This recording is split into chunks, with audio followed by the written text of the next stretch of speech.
The United States welcomes the agreement reached between the Republic of Korea and the DPRK earlier today. We support President Park's tireless efforts to improve inter-Korean relations, which support peace and stability on the Korean Peninsula.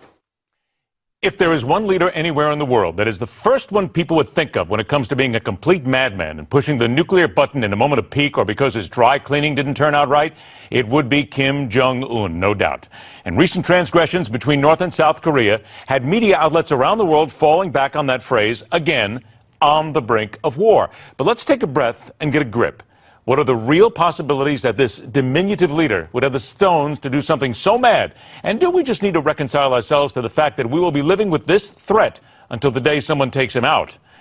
Welcome back. Journalist in residence at the Foundation for Defense of Democracies, who broke the full story of North Korean labor camps in the Russian Far East back in 1994, Claudia Rosett joins us. Claudia, thank you so much for being here.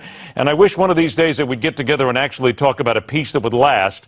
But I don't think that's ever going to happen in our lifetimes. So do we need, first of all, to just reconcile ourselves to the fact that as long as Kim Jong-un is in power or someone from his faction, that we will see aggression, agreement, and we simply are going to have to get used to the ping pong ball for maybe a few more decades? Actually, it's going to take something more than that. We can't really afford to just reconcile ourselves to this because they're making nuclear weapons. And at some point in this brinksmanship, somebody's going to miscalculate. But this is a long game. You're quite right. Until Kim Jong-un or that dynasty is gone, until that regime is gone, this is going to continue. It is getting more dangerous. But this latest round it underlines something that is important to notice, and that is South Korea responded in ways that North Korea really didn't like, and North Korea did back off. Well, you mentioned, of course, I think we're talking the speakers, the sound, a lot of what is the old psychological warfare. But why is that really anything to be concerned about or to discuss? Because they've actually done that before, I believe, back in the 60s and 70s. So is this just restarting something that they've used before? Yeah, this was important because what you actually see with the loudspeakers were the thing that North Korea really didn't like. And the loudspeakers, sort of like the movie that made all those headlines with the hacking, a Sony hack in December, the interview, the loudspeakers were broadcasting insults of Kim Jong-un across the DMZ into North Korea. And for the North Korean system, which is this system of monolithic supreme leadership with Kim Jong-un at the top, that's something they just can't tolerate. It actually tells you it's a very brutal system. And that's where North Korea said, okay, we'll deal. The South Korea also returned fire. When the North Koreans fired at the loudspeakers, South Korea fired back. So you did have an interesting sort of series of back and forth here. And it is interesting to see North Korea become particularly riled over insults to this horrible totalitarian supreme leader. But, yeah, go ahead. You used the word miscalculate earlier, and I know that we always start these conversations by saying that Kim Jong-un or one of his people are the ones more likely to start this.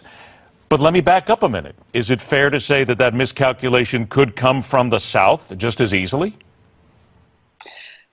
Well, actually, I think it's more likely to come from the North, and in the following sense, because the North keeps probing. That's what you just saw. They started this. They started this by planting landmines that very horribly blew the legs off 2 South Korean soldiers. And North Korea put them in a place where they knew that would happen. And they probe, they test, and when they don't get a strong response, they keep pushing. There's a very opportunistic regime. And if the message is that they get back is that we won't actually do something, you may well get them proceeding to the point where finally the U.S. and South Korea have to act.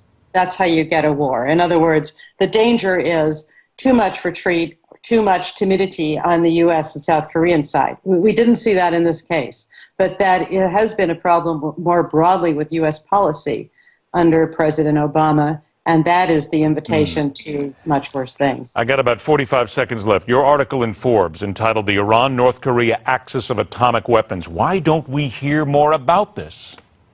Because the administration refuses to confirm what seems highly likely, that North Korea and Iran have been working together on nuclear weapons. In fact, I have to wonder and worry, is North Korea now, with this latest probe that we just saw, looking for a chance to get its own piece of this very sweet deal that President Obama is offering Iran, in which basically they get to have nuclear weapons. The two have worked together, according to many press reports, including to a report by a former prize-winning journalist who now works at the State Department as the head of the Bureau of Public Affairs, Douglas France, a good journalist, who reported back in 2003 North Korea and Iran were building warheads together in Iran. Major worry. I'm out of time, but I want to remind people the article is called The Iran-North Korea Axis of Atomic Weapons ? It's on Forbes.com. Search it out and read it. It is fascinating. Claudia Rosett, thank you so much for joining us. Stay with us. Ted Cruz is next.